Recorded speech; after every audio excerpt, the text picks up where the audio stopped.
Hello everyone, I'm Sean Andre A. Buenaventura. Today we're going to talk about lesson 15.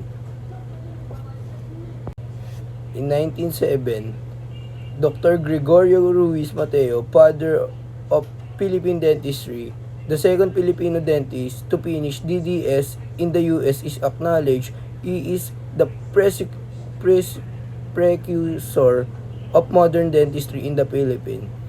In 1908, founding Sociedad Dental de Filipina was founded with Dr. Bonifacio Arrebelo as its charter president. That founding of PDA in 1924 to 1927, the National Dental Association of the Philippines was founded with Dr. Francisco Texon as its president.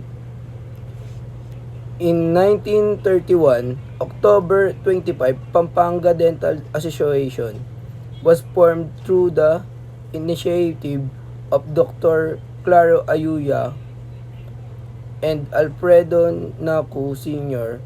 Honoracio Luciano, and last, Thomas L. Luzon, making Pampanga as the oldest chapter affiliate of the PDA.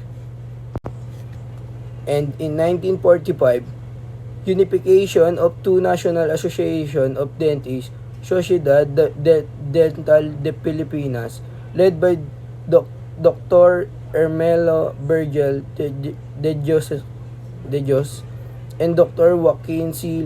Ladao, Sr., and National Dental Association to form the Philippine Dental Association with Dr. Joaquin C.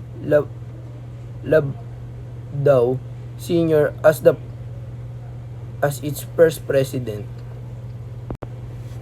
In 1949, June 18, RA 1417, the Act to Regulate the Practice of Dentistry in the Philippines, was signed into law by President E.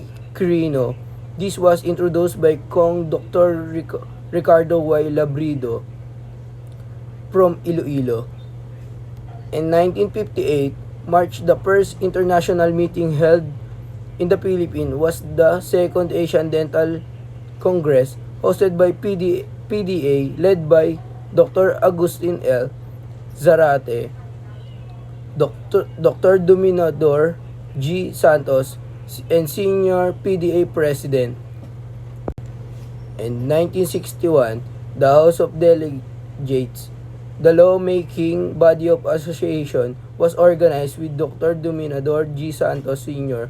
as its first speaker. The HOD is a collegial body composed of delegates from chapter and affiliate society. That's all. Thank you for watching. Thank you, Doc.